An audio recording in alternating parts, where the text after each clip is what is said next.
Kumusta na po kayo mga kaibigan at mga magulang? Welcome po sa palatuntunang ito ng Iglesia ni Cristo. Sa pagkakataong ito ay nais po naming mapanood ninyo ang isinagawang malaking pamamahayag ng mga aral ng Biblia na isinagawa ng Iglesia ni Cristo dito po sa Templo Sentral, at ito po isinagawa sa pamamagitan po ng pagtugon sa mga katanungan na ipinadala po ng mga kababayan natin na kaanib po sa iba't ibang sekta ng relihiyon o iba't ibang paniniwala.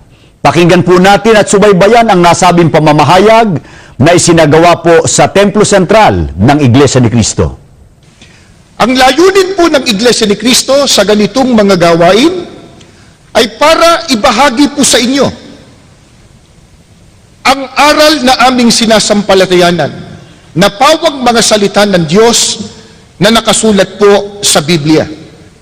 Sapagkat matibay po ang aming pananalig na ang tanging saligan po, batayan, pundasyon ng tunay na paglilingkod sa Diyos na kanyang tatanggapin at pananampalatayang ikaliligtas, ang tanging batayan po ay ang mga salita ng Diyos na nakasulat sa Biblia. No more, no less. Kaya hindi po ang pag-uusapan natin dito ay kuro-kuro o kaya ay palapalagay, hindi po, kundi kung ano ang nakalagay at nakasulat po sa Biblia. Kaya sa mga tanong na inyo pong ipinadala, mapapansin po ninyo, ang babasahin po namin, Biblia. Ang sagot, hahanguin po natin sa banal na aklat. At kung sakali po, babasa kami ng mga aklat referensya para lang po tistiguhan yung katotohanan na nakasulat po sa Biblia. Sa pamamagitan po ng introduction na yan, ay maaari na tayong magsimula sa atin pong open forum. Kapatid na Joel, kaninong tanong ang ating uunahin? Siya nga po pala, kasama ko po ang kapatid na Joel Calago, ministro din po ng Ebanghelyo dito sa Iglesia ni Cristo. Makakatulong po natin sa ating gagawing open forum. Kapatid na Arnel, tama po na ang ating batayan sa pagsagot, Biblia, sapagkat ang mga salita po ng Diyos ay nakasulat sa Biblia. Kaya ang nagtanong po, sa Biblia po niya ipasasagot. Kami lang po ang bumasa. Ang tanong po, mababasa ba sa Biblia kung aling iglesia ang totoong sa Diyos at maliligtas? Ang nagtanong po, kapatid na Arnel, si Socorro Melchor ng UP Diliman, Quezon City. Diyan sa tanong po ni Ginoong Socorro ay may dalawang bagay na naisbigyan ng katugunan. Alin daw po ang totoong sa Diyos, yung sa Diyos. Ikalawa, alin po ang tiyak na ligtas. Ang una ko pong babasahin mula sa Biblia ay nakatala dito po sa Kolosas, Kapitulo 3, ang talata po ay 12, ito po ay turo ni Apostol Pablo. Pakinggan po natin. Kayo'y hinirang ng Diyos, itinalaga para sa Kanya, at minamahal niya. Sa talatang ito, at ang totoo, mababasa po ninyo sa screen, may binabanggit po dito si Apostol Pablo na mga hinirang ng Diyos. At ang sabi pa po sa talata ng Biblia, itinalaga para sa Kanya. Yan yung tanong. Ang sabi, alin ang totoong sa Diyos?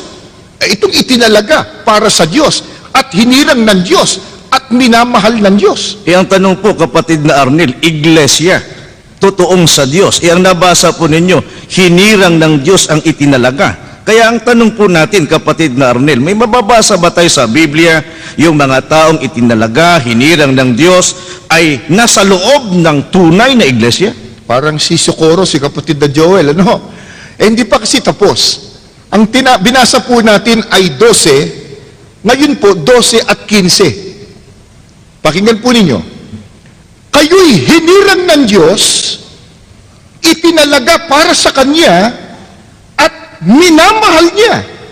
Paghariin ninyo sa inyong puso ang kapayapaang kaloob ni Kristo, sapagkat ito ang dahilan kaya kayo tinawag upang maging bahagi ng isang katawan. Magpasalamat kayong lagi. Yung tinutukoy po pala ni Apostol Pablo na mga taong hinirang ng Diyos, itinalaga para sa Diyos at minamahal ng Diyos, ang sabi po, tinawag para maging bahagi ng isang katawan. Kaya, madali po silang makita makilala Hindi po sila kung saan-saan naroon. Nasa isang katawan. Alin po kaya yung katawang tinutukoy na naroon ang mga itinalaga para sa Diyos? Colossus po 1:18. Pakinggan po ninyo. Ito po, ang pahayag ng Biblia. Siya ang ulo ng iglesia na kanyang katawan. Alin po yung katawan? Ang sabi po, iglesia. Alin pong iglesia? Iglesia na pinangunguluhan ni Kristo.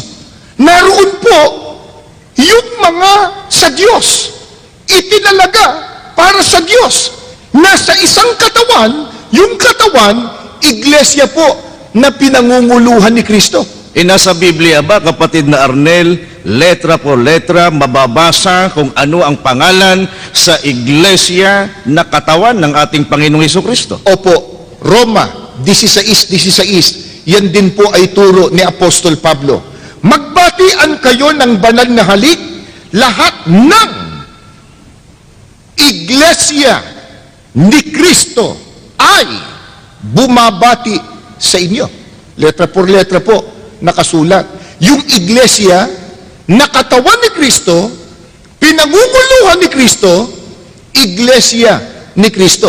Kaya yung unang bahagi po ng tanong ni Socorro Melchor ng UP Diliman, ang sabi niya, mababasa ba sa Biblia kung alin ang iglesyang totoong sa Diyos? Nasagot po, ayos sa Biblia. Yung mga hinirang ng Diyos, itinalaga para sa Diyos sa panahong Kristiyano po, nasa isang katawan na ang katawang yon, iglesia ni Kristo.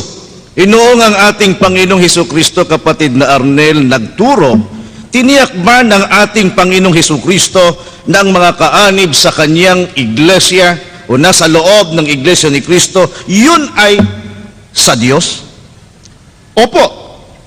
Dito kapatid na Joel at mga mahal po naming mga panauhin, lalo na kay Socorro Melchor, ang babasahin ko naman po ay pangungusap mismo ng ating Panginoong Sukristo.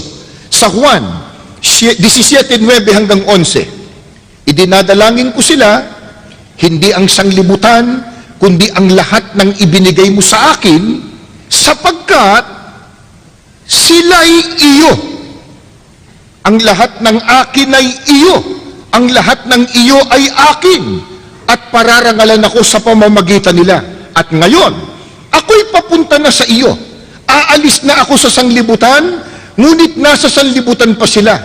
Amang banal, ingatan mo sila sa pamamagitan ng kapangyarihan ng iyong pangalan. Pangalang ibinigay mo sa akin upang sila'y maging isa kung paanong tayo'y iisa. Ano po ang pahayag ng ating Panginoong Sukristo dito po sa mga talata ng Biblyang binasa namin sa inyo? Ang sabi ni Kristo, yung mga taong ibinigay sa akin ng Ama, binigay sa kanya ng Diyos. Alalaong bagay, yung mga kaanib sa tunay na iglesyang itinayo ni Kristo. Ang sabi niya, sila'y sa iyo. Ang tinutukoy niya, ang Diyos. Sila'y sa Diyos. Lahat ng ibinigay mo sa akin, sa iyo. At yung iyo, akin. Siguro, itatanong nila, ba't ho natin natiyak na ang tinutukoy dyan? Yan nga yung iglesia ni Kristo. Ang sabi ni Kristo, ingatan mo sila sa pamamagitan ng kapangyarihan ng iyong pangalan. Tatawagin po sa pangalan ng ating Panginoon Diyos. Aling pangalan niya? Pangalang ibinigay mo sa akin. Yung pangalang ibinigay ng Diyos sa ating Panginoong Hesukristo. alin po ba ang pangalang ibinigay ng Diyos sa ating Panginoong Hesus? Babasahin ko po itong turo ng mga apostol dito po sa Gawa 4, ang talata po ay 12. Kay Hesukristo lamang matatagpuan ang kaligtasan, sapagkat sa silong ng langit ang kanyang pangalan lamang ang ibinigay ng Diyos sa ikaliligtas ng tao. Alin po ang pangalang ibinigay ng Diyos? Pangalang Kristo. Paano po kung itawag ang pangalang Kristo sa iglesia na itinatag ni Kristo? Binasa na po kanina yung Roma 16:16, Iglesia ni Kristo. Kaya maging ang ating Panginoong Kristo nagturo na yung iglesia niya, iglesia ni Kristo, sila po ay kanino? Sa Diyos. Sabi ni Kristo, ang akin ay iyo. Nasasagot ka, Joel? Opo, maliwanag pong sagot. At ang sabi po, sa talatang binasa po ninyo, yung kay Kristo ay sa Diyos. At yung sa Diyos, sa Kanya rin. Pero meron pang nais malaman si Socorro. Opo, yung tanong niya, kung mababasa ba sa Biblia na ang iglesia ni Kristo ang tiyak na maliligtas? Magandang tanong yan. Ang dami na pong pagtatalo o debate o argumento o pag-uusap o dialogo na nangyayari sa iba't ibang mga pangkati ng paniniwala. Yung salita pong tiyak na ligtas. Walang aamin na hindi po sila tiyak na ligtas eh. Pero sa Biblia po ba, merong nakasulat na tiyak na ligtas? Sana po ay dinadama po ninyo yung ating pag-aaral. Ano ho? Maaaring itinanong lang yon ni Socorro, baka yun din po ang tanong ninyo. Meron bang nakasulat sa Biblia, tiyak na ligtas? Siguradong ligtas. Sino yon? Ikaw ba yon? Ako ba yon? Sila ba yon? Ang babasahin ko po, sulat ni Apostol Pablo sa mga taga-Roma. Roma 5:8 hanggang 9 po. Ngunit, ipinadama ng Diyos ang kanyang pag-ibig sa atin nang mamatay si Kristo para sa atin noong tayo'y makasalanan pa. At ngayong napawalang sala na tayo sa pamamagitan ng kanyang dugo, lalo nang tiyak na maliligtas tayo sa puot ng Diyos sa pamamagitan niya. Letra por letra po, binasa natin yung salitang tiyak na maliligtas. Pero sino daw po ang tiyak na maliligtas? Si Apostol Pablo po may sabi, yung mga taong napawalang sala sapagkat natubos ng dugo ni Kristo. Nagkasala. Bakit ba hindi? Lahat ng tao nagkasala, maliban kay Kristo. Pero ito po, napawalang sala sila. Eh bakit? Natubos ng dugo ni Kristo. Kaya kapatid na Joel at kay Socorro Melchor ng UP Diliman, hahanapin mo lang kung saan nakasulat sa Biblia. Sino ang natubos ng dugo ni Kristo? Malalaman mo na, yun ang tiyak na ligtas. Dapat talaga na ipaliwanag natin sa kanila ngayon, kapatid na Arnel, kung sino-sino po yung mga taong tinubos ng dugo ng ating Panginoong Hesukristo, sapagkat sila din ay naniniwala na sila'y natubos din ng dugo ni Kristo kahit sila ay napaanib sa iba't ibang relihiyon o pangkati ng iglesia. Ang magpapasya nun at magpapaliwanag, Biblia, kapatid na Joel. Babasahin po namin Aklat ng mga Gawa ng mga Apostol, 20, talatang 28 po. Pakinggan ninyo. Ingatan ninyo kung gayon ang inyong mga sarili at ang buong kawan. Narito'y hinirang kayo ng Espiritu Santo na mga katiwala upang pakalin ang, babasa po nyo doon, Iglesia ni Kristo na tinubos niya ng kanyang dugo. Hindi po kami may sabi po nun. Mga mahal po naming mga magulang, kaibigan at mga panauhin. Binasa lang po natin ang katotohanan ng nakasulat po sa Biblia. Ang sabi po sa Biblia, ang tinubos ng dugo ng ating Panginoong Kristo ay yung kanyang iglesia ni Kristo. Kaya kung babalikan po natin yung tanong ni Socorro Melchor ng UP Diliman, yung daw pang iglesia totoong maliligtas? Opo, sapagkat nakasulat sa Biblia, ang sigurado at tiyak na ligtas, yung tinubos ng dugo ni Kristo. Ang tinubos ng dugo ni Kristo, nasa Biblia din po, iglesia ni Kristo. Kaya kung ang tao po, naghahangad ng kaligtasan pagdating ng paghukom, meron pong anyaya sa Kanya, ang tagapagligtas, ang ating Panginoong Hesukristo. Pakinggan po ninyo at babasahin po dito sa Juan 17 at 9. Ito po.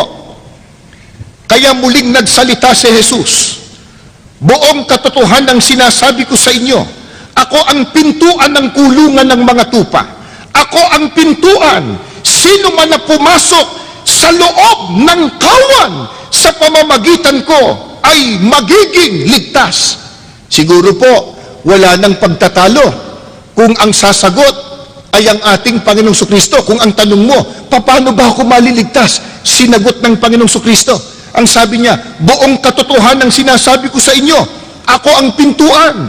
Sino man na pumasok sa loob ng kawan, sa pamamagitan ko, magiging ligtas. Yung kawan po, binasa na kanina yung Gawa 20:28. Ang kawan ay ang iglesia ni Kristo na tinubos ni Kristo ng kanyang mahalagang dugo. Kaya nasasagot po ang tanong na ipinadala ni Socorro Melchor ng UP Diliman, Quezon City. Totoo daw po ba, mababasa ba sa Biblia na ang iglesia ang totoong sa Diyos at maliligtas? Binasa po natin sa Biblia. At para makasama tayo doon, si Kristo po ang nag-iimbita, nag-aanyaya, nag-uuto sa lahat ng gustong maligtas. Pumasok tayo nakabilang sa kanyang kawan. Ang kawan po ay ang iglesia ni Kristo. Pero bago tayo pumalaot sa susunod na tanong, kapatid na Joel, meron lang po kaming nais na ipapansin pa. Kasi po, pag itinuturo yan, ganyang katotohanan, yung iba po, wari-bagang, parang nagdaramdam. Ang sabi nila, parang yung sinabi, kayo lang ang ligtas, paano kami? Masyado yatang exclusivistic yung inyong pagtuturo. Kayo lang? Paano kami? Ibig bang sabihin, si Kristong tagapagligtas, nagtatangi ng taong ililigtas? Ba hindi ho. Kung napansin po niyo yung binasa ko, sabi ni Kristo,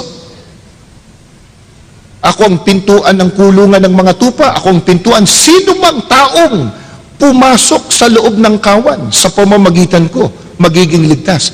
Ang sabi niya, sino man? Tatanungin ko po kayo, mga mahal po naming mga bisita, mga panauhin.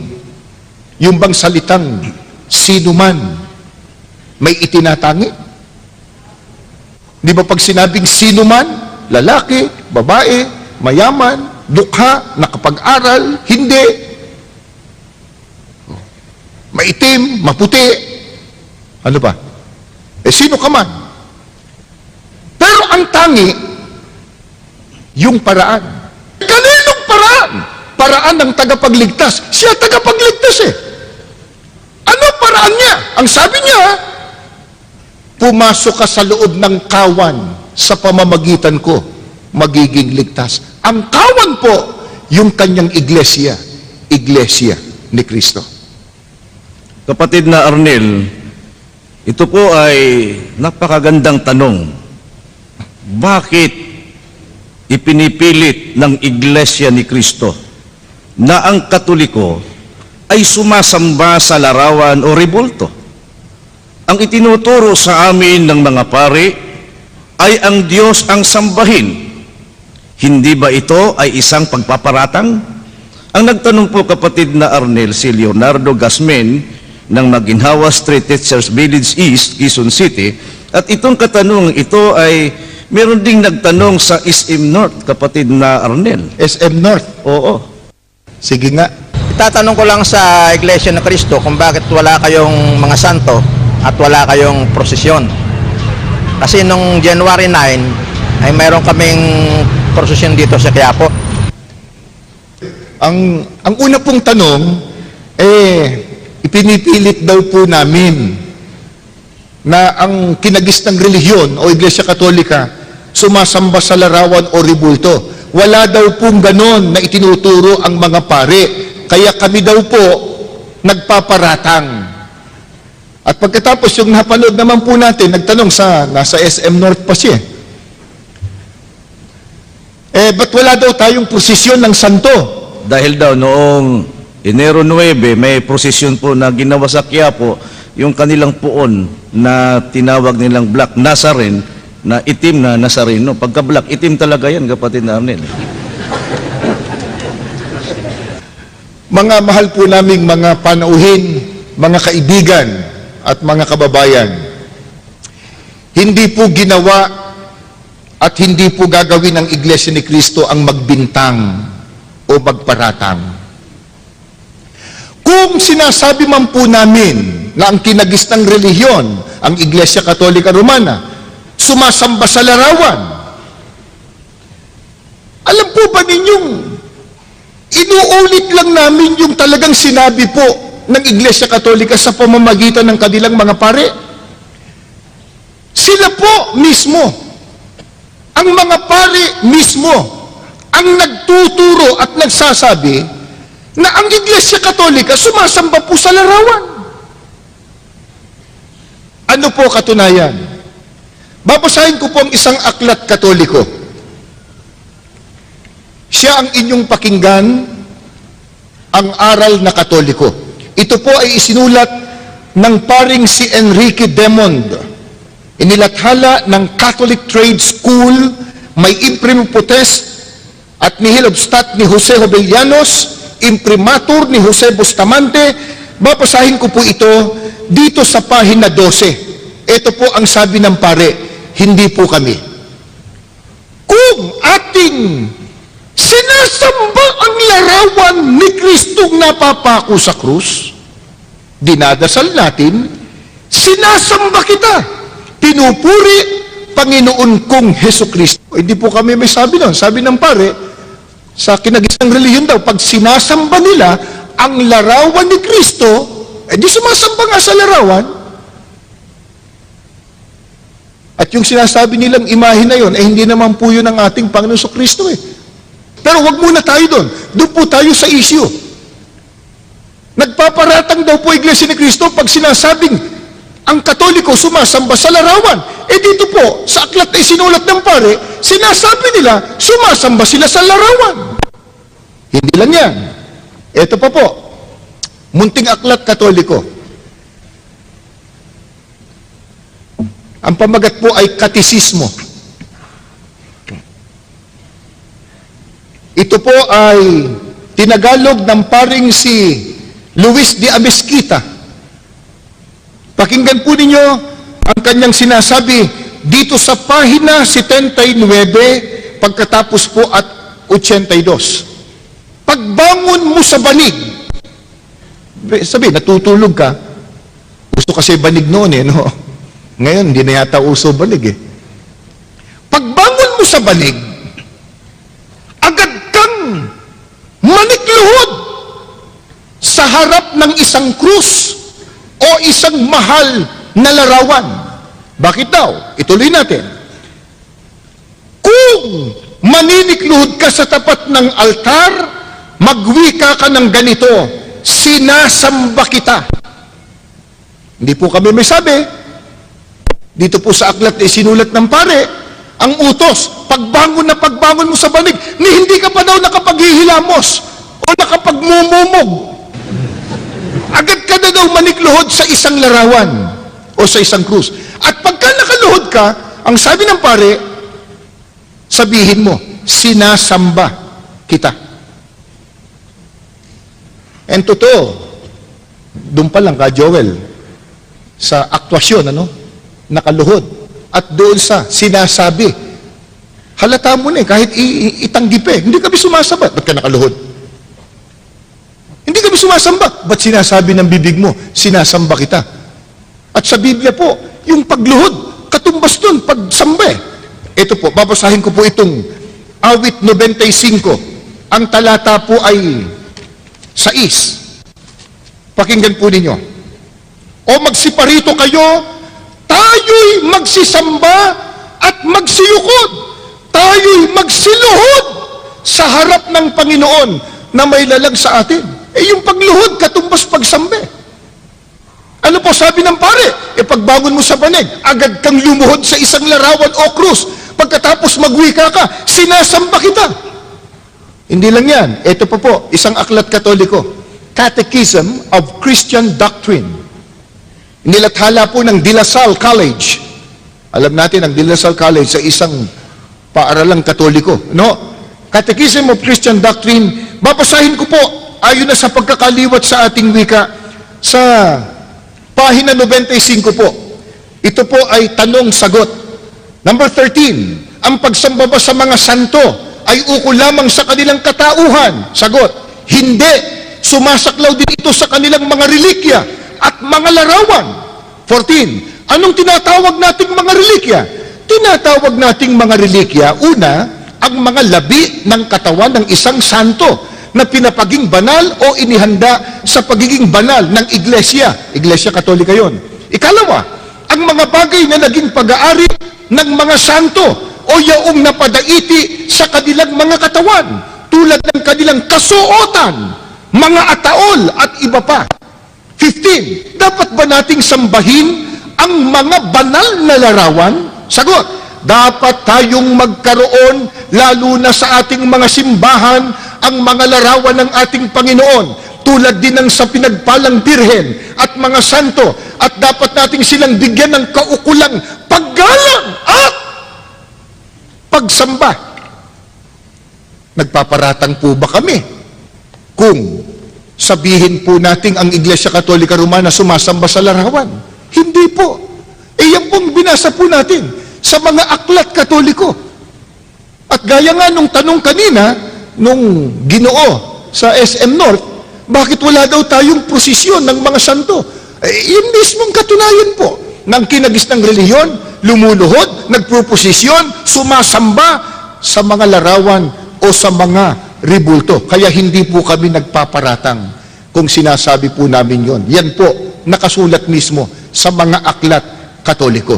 Ang kanila pong pangangatwiran, kapatid na Arnel, tanggap na nila na talagang iniutos ng pari ng Iglesia Katolika na ang mga larawan ng mga santo na kinikilala nila ay kanilang sinasamba. Pero bakit pa raw natin pinupuna yung kanilang ginagawang pagsamba sa mga larawan? Hayaan na lang daw natin sila. Kung tayo naman po ay nagmamahal sa ating kapwa, bakit pa raw pinupuna natin sila? Ang totoong pagmamahal at pag-ibig sa kapwa, kapatid na Joel, hindi ka papayag na siya'y mapahamak. Kung totoong mahal mo ang kapwa mo, hindi ka papayag, mapasama siya. Ba't ganun po ang sinasabi namin? Yung po pang pagsamba sa larawan, sa ribulto, o anumang imahin, ikabubuti ba o ikasasama? Ang babasahin ko po, Biblia na. Ito po ang pahayag ng Panginoon Diyos. Exodo Kapitulo 20, talatang 1, pagkatapos po ay 3 hanggang 5. Ito ang sinabi ng Diyos. Huwag kayong magkakaroon ng ibang Diyos maliban sa akin. Huwag kayong magkakaroon ng Diyos-Diyusan o kaya'y larawan o ribulto ng anumang nilalang na nasa himpapawid, nasa lupa o nasa tubig. Huwag kayong yuyukod o maglilingkod sa alinman sa mga Diyos-Diyusan yan, sapagkat akong Panginoon ay mapanibughuin. Parurusahan ko ang lahat ng aayaw sa akin, pati ang kanilang mga anak, hanggang sa ika-4 na saling lahi. Napakabigat po palang kasalanan sa harap ng Diyos. Yung pagsamba sa mga larawan, imahin o ribulto. Bakit? Ang Diyos mismo nagbawal. Ano sabi niya sa tao? Huwag kayong magkakaroon ng ibang Diyos maliban sa akin. Paano po ba nagkakaroon ng ibang Diyos ang tao maliban sa tunay na Diyos? Ang sabi ng Diyos, huwag kayong magkakaroon ng mga larawan, ng mga ribulto, ng kahit anong uring nilalang pagkatapos sasambahin at paglilingkuran. Mga magulang at mga mahal po naming mga panauhin at kaibigan, yung pong larawan, yung ribulto per se, hindi po masama. Meron tayong mga larawan ng ating mga magulang para maalaala natin sila, mga mahal natin sa buhay. May mga ribulto tayo ng mga bayani para natin gunitain ang kanilang kabayanihan. Pero alin po yung tinutukoy po ng Panginoon Diyos na masama? Pagka yung larawan, pagka yung imahen, pagka yung ribulto, niluhuran mo na at sinamba. Gaano kasama yun? Sabi ng Diyos, parurusahan ko kayo.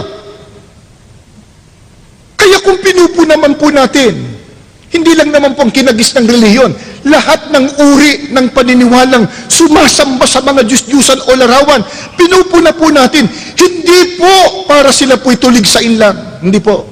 Hindi po para saktan ang damdamin nila, kundi ang nag-uudyok po sa amin, ang tao sa pusong pag-ibig at pagmamalasakit, huwag po nilang gagawin yon. Magagalit ang Diyos, parurusahan ng Diyos ang sinuman nasasamba at maglilingkod sa mga larawan o sa mga Diyos-Diyusan. Kung halimbawa, kapatid na Arnel, ang kanilang pangangatwiran, yung pagsamba namin sa mga larawan, ipinatutungkol namin yan sa tunay na Diyos. Kaya papayag ba ang Diyos, kapatid na Arnel, sa Biblia po, na kung tayo po'y sasamba sa Kanya, dadaan pa tayo sa mga larawan? Una, walang ganung utos ang Diyos, kapatid na Joel. Sabi nga niya, huwag kang gagawa ng larawan at ribulto o imahin, pagkatapos luluhuran mo at paglilingkuran. Pero, sagupain natin yung tanong, ang Diyos ba pumapayag na yung kanyang kalwalhatian ibigay niya sa larawang inanyuan? At sasabihin ng tao, hindi naman talaga yung larawan ng aming sinasamba, kung nakaluhod man kami doon, para sa Diyos yun. Ito sabi ng Diyos, ang babasahin ko po, Biblia, Isaias 42, ang talata po ay 8. Pakinggan po ninyo, ako ang Panginoon, na siyang aking pangalan at ang aking kalwalhatian ay hindi ko ibibigay sa iba o ang akin mang kapurihan sa mga larawang inanyuan. Ang liwanag po, emphatic ang sinabi ng Panginoon Diyos. Siya daw anya ang Diyos at yung kalwalhatian niya at kapurihan hindi niya ibibigay sa iba kahit pa sa mga larawang inanyuan. Ba't natin ikakatwiran ngayon? Kung nakaluhod man kami sa larawan, para sa Diyos yun. Sabi ng Diyos, wag! Yung kapurihan ko, hindi ko bibigay diyan. Para maintindihan po natin sa isang ganitong paliwanag, kapatid na Joel, halimbawa, at sino man yung nagtanong, si Leonardo Gasmen, merong mag-asawa, medyo nagkagalit. Galit po yung babae doon sa kanyang asawang lalaki. Ang sabi niya, pinagtataksilan mo ko. Nakita ko, may kasama kang ibang babae. Holding hands pa kayo. Sabi nung lalaki, abi hindi. Yung paghawak ko sa kamay niya, para sa'yo yun. Kung nakaluhod man kami sa larawan, hindi talagang yung larawan, para sa Diyos yun. Sabi ng Diyos, huwag kayong gagawa ng anumang larawan o ribulto pagkatapos sasambahin nyo't luluhuran at paglilingkuran. Yung aking kapurihan at yung aking kalwalhatian, hindi ko ibibigay sa iba kahit pa sa larawang inanyuan, sabi ng Diyos. Kaya bawal po yan ng ating Panginoon Diyos. Baka sabihin nila, kapatid na Arnel, noon yun. Baka sa panahong Kristiyano, pwede nang sumamba sa mga larawan. Talagang ayaw bumitiw. Ayaw bumitiw Noon daw pwede, bawal. Pero ngayon, pwede na daw po. Ang babasahin ko po, panahong Kristiyano. Tayo po ngayon, nasasaklaw ng tinatawag na panahong Kristiyano. Christian era. Pakinggan po ninyo, ito po'y sulat sa aklat ng mga gawa ng mga apostol, 17, Ang talata po ay 29 hanggang 31. Pakinggan po ninyo, panahong Kristiyano na po ito.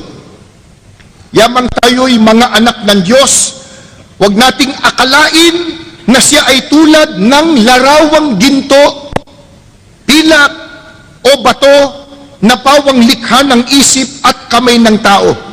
Mahabang panahong di pinansin ng Diyos ang di pagkakilala sa kanya ng tao, ngunit ngayon iniuutos niya na magsisi sila't talikdan ang kanilang masamang pamumuhay sapagkat itinakdanan niya ang araw ng paghukom sa sanglibutan at ito'y buong katarungan niyang gagawin sa pamamagitan ng kanyang hinirang. Ito po, turo ng mga unang alagad ng ating Panginoong Kristo. Panahong Kristiyano po yan. Ano sabi? Huwag niyong aakalain na ang Diyos tulad lang ng larawang ginto, pilak o bato na inukit lang ng karunungan ng tao. Isipin po ninyo, yung akalain mong ang Diyos parang ginto, bato, kahoy, masama na di lalo pa, sabihin mong Diyos mismo yon. Di ba, minsan makita mo, papahiran ng panyo. Tapos ipapahid pa sa buong katawan niya. Kasi paniniwala niya, gagaling daw siya sa kanyang karamdaman. Sana nga, kapatid na Joel. Pero, ito sabi ng Biblia, niakalain ang Diyos katulad lang ng larawan. Isipin niyo, ba't naman di magagalit ang Diyos? Kailangan po bang tayo po'y nakapag-aral para malaman natin na kahoy pala to? Papel pala to? Ginto pala ito? At kahit ginto pa yan, sabi ng Diyos, ba't mo ko itutulad sa ginto, sa larawan, sa pilak? At kung napansin po niyo yung talatang binasa ko, itinuring ng Diyos na kasamaan yun. At pinapagsisisi ang mga taong sumasamba sa mga larawan sapagkat nagtakdaan niya ang Diyos sa pamamagitan ni Kristo ng araw ng paghuhukom. Kaya sapagkat mabigat na kasalanan yung pagsamba sa mga larawan, kapatid na Arnel, sa panahong Kristiyano, ano po ang mabigat na parusa kapag ang tao po ay sumasamba sa mga larawan? Babasahin po natin sa Apokalipsis 21. Ang talata po ay 8. Ganito po ang turo sa atin ng banal na aklat. Ngunit sa mga duwag at sa mga hindi mananampalataya at sa mga kasuklam-suklam at sa mga mamamatay tao, sa mga mapakiapid at sa mga manggagaway at sa mga mapagsamba sa Diyos-Diyusan, mga larawan, rebulto, imahin, at sa lahat ng mga sinungaling, ang kanilang bahagi ay sa dagat-dagatang nagniningas sa apoy at asupre na siyang ikalawang kamatayan. Ibig lang po sabihin, hindi po maliligtas pagdating ng paghukom, bagkus mapapahamak sa dagat-dagatang apoy ang mga tao po na nahulog sa pagsamba sa mga Diyos-Diyusan, sa mga larawan o sa mga imahen. Kaya kung sakali po naririnig po ninyo na pinupuna po namin yung ginagawang pagsamba ng ibang mga tao, ibang relihiyon sa mga larawan, inuulit po namin. Hindi dahil sa nais po naming manakit ng damdamin o kaya ay sakta ng kanilang kalooban. Hindi po. Nais lang po namin na huwag silang mapahamak. Iwan yung masamang pagsamba sa Diyos-Diyusan. Ang sambahin po natin ang Diyos na makapangyarihan sa lahat. Isipin po ninyo, sa panahon natin ngayon, di ba?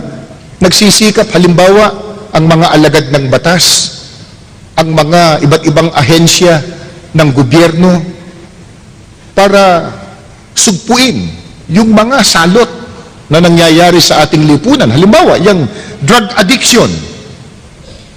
May mga kilusan na ilantad yung mga drug pushers, mga drug lords. Dahil yung mga yan sinisira hindi lamang ang kalusugan ng ating mga kababayan, kundi pati na ang kanilang mga kinabukasan. Pero kung yun, sinisika po natin, lalo na yung sisira ng ating relasyon sa Diyos, dapat po nating punahin yung sisira ng ikapagtatamo natin ng kaligtasan pagdating ng paghukom. Dapat po nating punahin, hindi sa layuning malakit ng damdamin, kundi sa layunin po, maligtas sila pagdating ng araw ng paghuhukom. Salamat po kay Ginoong Leonardo Gasmen. Isang tanong pa, kapatid na Arnel, paano ninyo patutunayan na si Kristo ay tao at hindi kapantay ng Diyos? Ang nagtanong po si Leonardo Ruco ng Hasmin Street, Batasan Hills, Quezon City. Itong katanungang ito, kapatid na Arnel, na paano natin patutunayan na si Kristo ay tao at hindi kapantay ng Diyos. Ang pagkilala po ng Iglesia ni Kristo, mga mahal po naming mga panauhin, ay batay po sa itinuturo ng Biblia kung ano ang tunay na kalagayan ng ating Panginoong Hesukristo. At ang ating Panginoong Hesukristo, ayon po sa itinuturo ng Biblia, siya po ay anak ng Diyos. Mababasa po natin yan sa Mateo 3:17. Si Kristo po ay ginawang Panginoon. Ang gumawa sa Kanya, ang Diyos. Mababasa po natin yan sa Gawa 2:36. Si Kristo po ginawang tagapagligtas. Ang Diyos po ang gumawa sa Kanya, na siya, si Kristo, ay ginawang tagapagligtas. Gawa 5:31.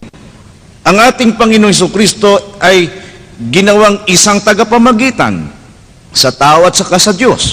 Sa unang Timoteo 2:5. At ang ating Panginoong Hesukristo inilagay sa ibabaw ng lahat ng nilalang.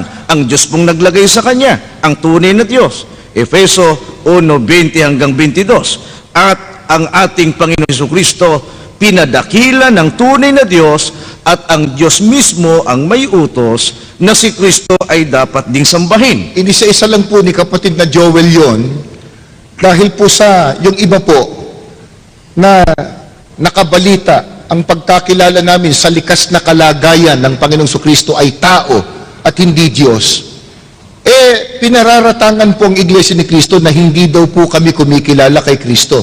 O kaya, minamaliit daw po namin ang Panginoong Kristo. Hindi po. Kaya ipinagpauna ng kapatid na Joel na ang pagkilala po namin sa Panginoong Kristo batay sa pagpapakilala ng Biblia. Inisa-isa, anak ng Diyos, ginawang Panginoon, ginawang tagapagligtas, tagapamagitan, inilagay ng Diyos sa kaiba-ibabawan ng lahat ng mga nilalang, pinadakila at inyutos ng Diyos na sambahin. Kaya kami po, na mga kaanib sa Iglesia ni Kristo, sumasamba sa Panginoong Hesukristo, hindi dahil sa siya'y Diyos, kundi utos ng Diyos na siya'y sambahin. Pero, kung ang pag-uusapan,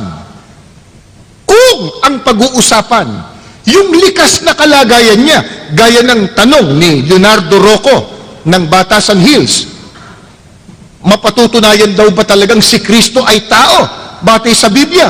Opo, Juan 8:40. Ito po ay pangungusap mismo ng Panginoong Hesukristo.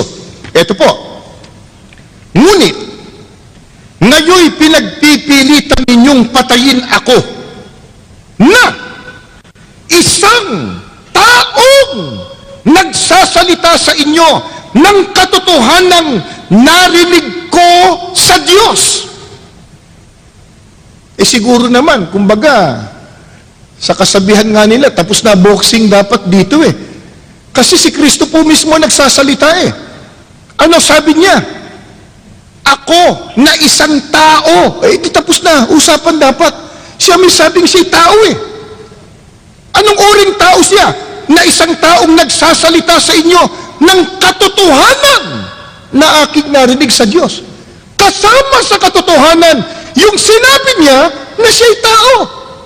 Ba't po magagalit yung iba pag sinabi po namin si Kristo'y tao? Sa likas na kalagayan, siya may sabi.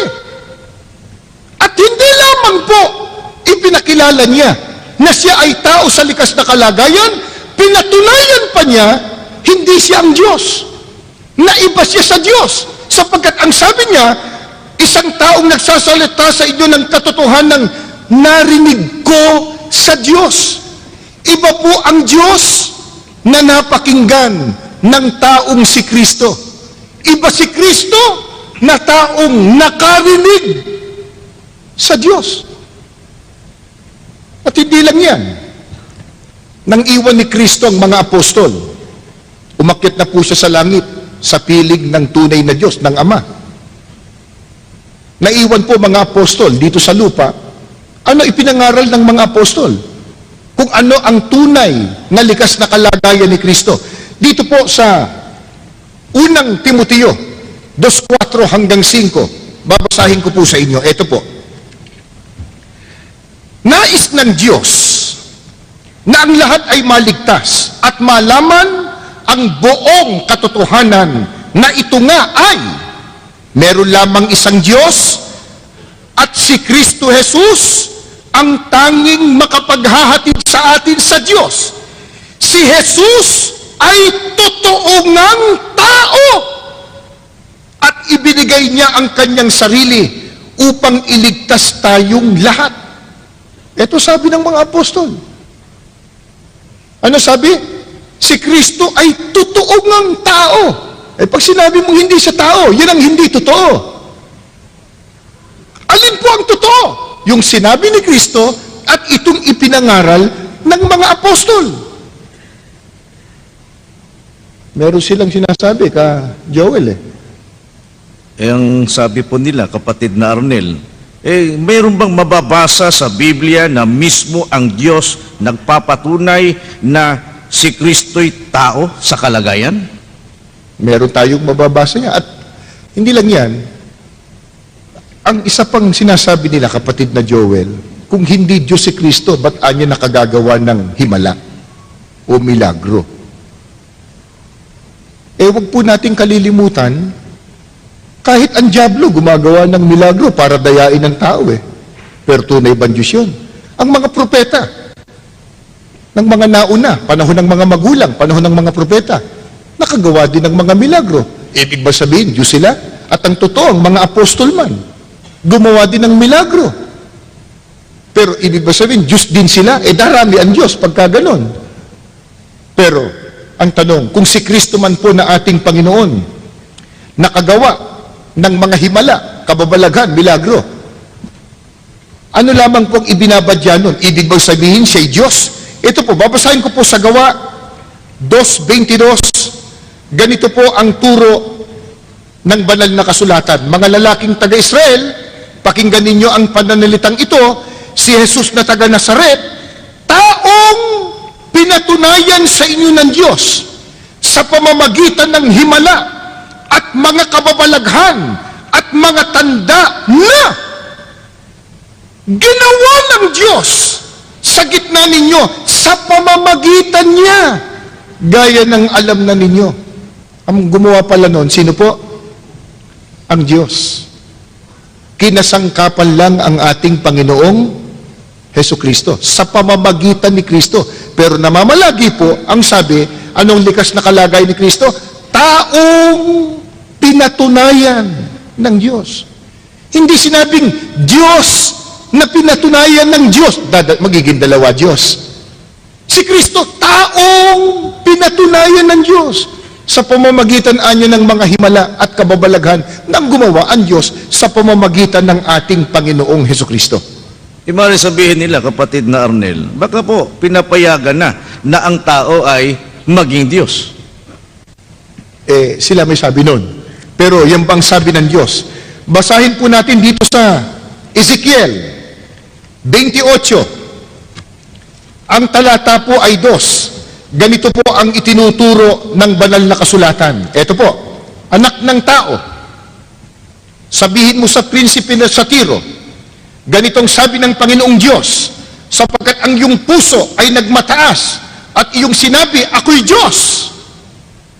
Ako'y nauupo sa upuan ng Diyos sa gitna ng mga dagat. Gayunman, ikaw ay tao at hindi Diyos. Bagaman iyong inilagak ang iyong puso na parang puso ng Diyos. Ito sabi ng Diyos sa tao, kahit sino pong tao. Ang sabi ng Diyos sa tao, ikaw ay tao at hindi Diyos. Sabi ni Kristo, ako'y tao. Yung mismong katibayan na hindi po siya Diyos. Ang tanong. Ngayon, kapatid na Arnel, sabihin nila, si Kristo, yun ang Diyos na naging tao. Pwede ba yun, kapatid na Arnel, ang Diyos ay maging tao? Una, yung sinabing yun, wala sa Biblia. Ikalawa, pumapayag ba ang Diyos, siya mismo, na siya Diyos na, tao pa?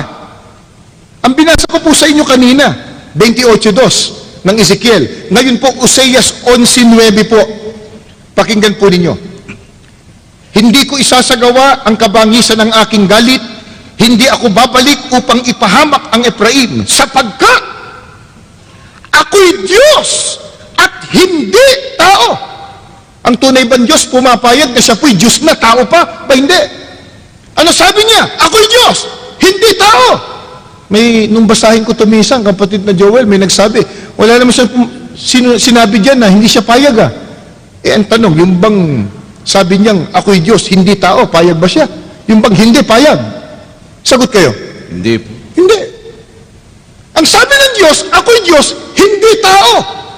Yung tao, sabi ng Diyos, ikaw ay tao, hindi Diyos. Anong sabi ni Kristo? Ako'y tao na nagsasabi ng katotohanan ng narinig ko sa Diyos. Yun ang katibayan. Isa sa mga katibayan na hindi po si Kristo ang tunay na Diyos. Ngayon, doon sa tanong na yun, meron pang nais na liwanagin si Leonardo Rocco. Ang sabi niya kasi, kapatid na Joel, sa tanong, paano yung patutunayan na si Kristo ay tao at hindi kapantay ng Diyos? Doon pa lang sa kalagayan, pag binasa mo sa Juan 4:24, ang Diyos Espiritu. Kanina, binasa natin, 8:40, si Kristo ay tao. Pero, bukod doon, babasahin ko po sa inyo itong talata. Katunayang hindi magkapantay. 14:28 po ng Juan. Isulat po ninyo, baka may Biblia po kayo sa inyong tahanan. Narinig ninyo kung paanong sinabi ko sa inyo, papanaw ako at paririto ako sa inyo. Kung ako'y inyong iniibig, kayo'y mga gagalak. Dahil sa ako'y pasa sa Ama, sapagkat ang Ama, ang Diyos, ay lalong dakila kaysa akin. Pantay ba? Sabi ni Kristo ang Ama, ang Diyos, lalong dakila kaysa akin. Alam po nyo, pag binasa po natin yan sa Bibliang Ingles, halimbawa, dito po sa Biblia, kung tawagin ay Knox version, babasahin ko po yung Juan 14:28, John 14:28. You have heard me say that I am going away and coming back to you. If you really love me, you would be glad to hear that I am on my way to my Father. My Father has greater power than I. Ang Ama, may higit, mas makapangyarihan kaysa sa akin. Pantay ba yun? O isipin po ninyo. Puntahan pa po natin ang ibang salin ng Biblia. Dito po sa The Amplified Bible. English din po, babasahin ko sa inyo. Ito po ang sabi. You heard me tell you, I am going away and I'm coming back to you. If you really love me, you would have been glad. Because I am going to the Father, for the Father is greater and mightier than I am. Ang Ama ay lalong dakila at lalong makapangyarihan kaysa akin. Pantay ba yun? O isipin po ninyo. Hindi lang yan. Isa pa pong English na Biblia. Dito po sa Today's English Version. Doon din po sa talatang yon. But I want you to understand that Christ is supreme. Ibang talata po, unang Korinto 11:13 po. But I want you to understand that Christ is supreme over every man. The husband is supreme over his wife, and God is supreme over Christ. Pagka nilapatan natin ng kaukulang Tagalog ang Diyos ay mas mataas kay Kristo. Mas supremo. Mas makapangyarihan kaysa kay Kristo. Kaya hindi po pantay. Gaya po ng itinatanong ni Leonardo Rocco ng Batasan Hills. Ang kanilang pangangatwiran, kapatid na Arnel, si Kristo ay binigyan ng kapangyarihan ng ating Panginoong Diyos. Kaya sapagkat si Kristo ay makapangyarihan, ang kanilang paniniwala kay Kristo, Diyos na rin. Kaya ano po ang katunayan, kapatid na Arnel, na bagamat si Kristo binigyan ng kapangyarihan, pinatutunayan pa rin na hindi siya kapantay ng tunay na Diyos at hindi siya ang tunay na Diyos. Doon pa lang sa sinabi mo, kapatid na Joel, na si Kristo binigyan ng kapangyarihan ng Diyos. Kung si Kristo Diyos, meron bang Diyos na binibigyan ng kapangyarihan kaya lang nagkaroon ng kapangyarihan? Di ba? Ikala mo, di ba mas mataas yung nagbigay ng kapangyarihan sa Kanya?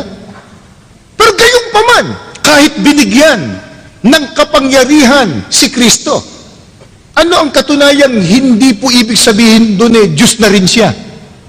Pakinggan ninyo ang babasahin ko po, unang Korinto 15:27 hanggang 28 po.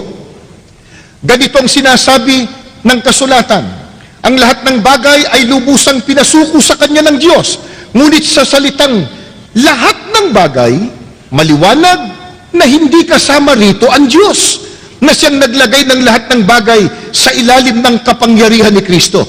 At kapag ang lahat ay nasa ilalim na ng kapangyarihan ni Kristo, ang anak naman, si Kristo, ang paiilalim sa kapangyarihan ng Diyos, na naglagay ng lahat ng bagay sa ilalim ng kapangyarihan niya. Sa gayon, lubusang maghahari ang Diyos sa kalahat-lahatan. Dito po, pinatutunayan talaga na ang ating Panginoong Jesucristo binigyan po ng kapangyarihan ng Diyos. Ang nagbigay sa Kanya yung tunay na Diyos. At ang sabi po, lahat ng bagay, lahat ng nilalang, paiilalim sa kapangyarihan ni Kristo. Pero pagdating po ng takdang araw, takdang panahon, si Kristo naman, paiilalim po kanino? Sa Diyos. Kaya alin po o sino po ang tunay na Diyos? Ang Ama na nagbigay ng kapangyarihan si Kristo. Si Kristo, hindi po siya ang Diyos. Kung si Kristo Diyos, meron bang Diyos susuko pa sa ibang Diyos? Meron bang Diyos paiilalim sa isa pang Diyos? Labag na po yan sa nakasulat sa Biblia. Sapagkat sa Biblia po, mababasa po natin, iisa lamang ang tunay na Diyos. Pero dito po sa ating binasa, napakaliwanag. Kung binigyan man ng kapangyarihan ang ating Panginoong Jesucristo, bigay lang yun sa Kanya ng Diyos. Pagdating ng takdang panahon, si Kristo naman, paiilalim o susuko sa Diyos na nagbigay sa Kanya ng kapangyarihan. Sino po? Yung Diyos na nagbigay ng kapangyarihan kay Kristo. Sino po? At ilan yon? Pakinggan po ninyo. Dito po sa Juan 17:1 at 3, ganito po ang pahayag ng banal na kasulatan. Ito po, pagkasabi ni Jesus dito, tumingala siya sa langit at nagsabi, Ama! At ito ang buhay na walang hanggan, ang makilala kanila, ikaw na kaisa-isang tunay na Diyos at si Jesucristong sinugo mo. Sino po ang iisang tunay na Diyos? Ang Ama. Ilan? Isa. Kaisa-isa. Si Kristo, sinugo. Sino nagsugo? Ang tunay na Diyos. Iba ang nagsugo, iba ang isinugo. Ang nagsugo, ang tunay na Diyos. Isa lang yon. Ang isinugo, si Kristo. Kaya napakaliwanag po mula sa Biblia, Ginoong Leonardo Rocco ng Hasmin Street, Batasan Hills, na si Kristo ay tao sa likas na kalagayan at lalong hindi po sila magkapantay ng Diyos. Ang Diyos ang makapangyarihan sa lahat.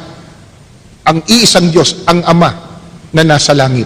Ito pang tanong, kapatid na Arnel, sa demokrasya, pag sinabi, mas nakararami, yon ang tama at sinusunod.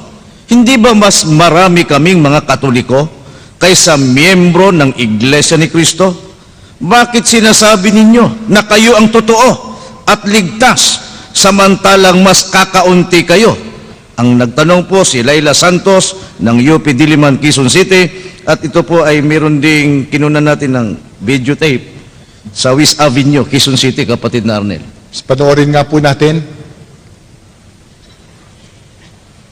Kasi Sheila Sanchez, isang Katoliko, tanong ko lang sa iglesia, since it's a common belief na pag mas marami, yun ang tama at sinusunod, since marami ang mga Katoliko, ibig ba sabihin nun kami yung tama at mas totoo?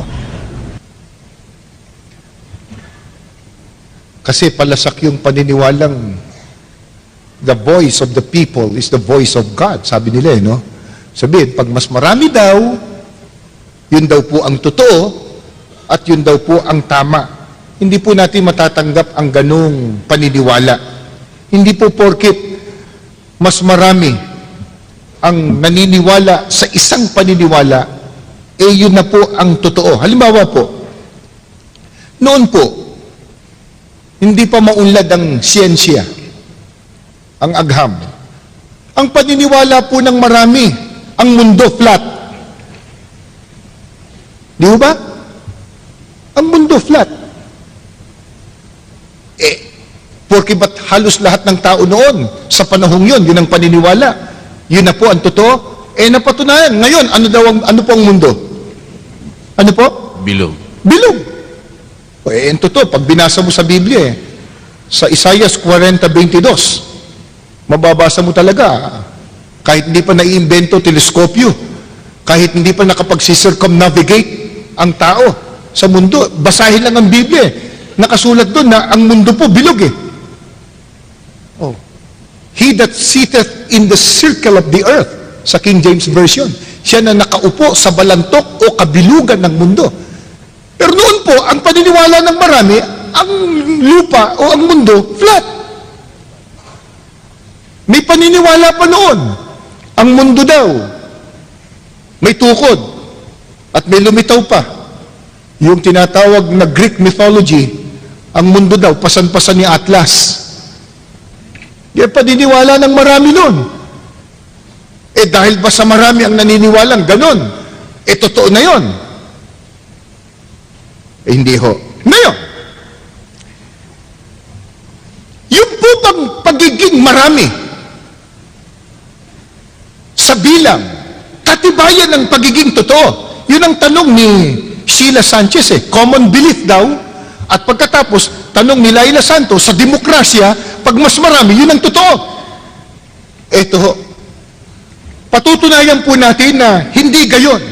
Kung ang pag-uusapan, sino ang sa Diyos, alin ang tunay na sa Diyos, alin po ang maliligtas. Ang babasahin ko po ay Deuteronomio, Kapitulo 7. Ang talata po ay 6-8. Sapagkat ikaw ay isang banal na bayan sa Panginoon mong Diyos. Pinili ka ng Panginoon mong Diyos upang maging bayan sa kanyang sariling pag-aari, na higit sa lahat ng mga bayan na nasa ibabaw ng balat ng lupa. Hindi kayo inibig ng Panginoon, ni pinili kayo dahil sa kayo'y marami sa bilang kaysa alinmang bayan, sapagkat kayo ang pinakamaliit sa lahat ng bayan, kundi dahil sa inibig kayo ng Panginoon at dahil sa kanyang tinupad ang sumpa na kanyang isinumpa sa inyong mga magulang, ay inilabas kayo ng Panginoon sa pamamagitan ng makapangyarihang kamay at tinubos kayo sa bahay ng pagkaalipin mula sa kamay ni Paraon na hari ng Ehipto. Ang tinutukoy po dito, ang bayang Israel noon. Bakit po sila naging sa Diyos? Ba't sila ang pinili ng Diyos? Dahil ba sila ang mas nakararami? Sabi po ng Biblia, hindi kayo inibig ng Panginoon, hindi pinili kayo dahil marami kayo sa bilang. Ang totoo nga, kayo nga pinakamaliit O paano ngayon yung tanong ni Sheila Sanchez at saka ni Laila Santos? Pag marami daw, sila daw ang tama.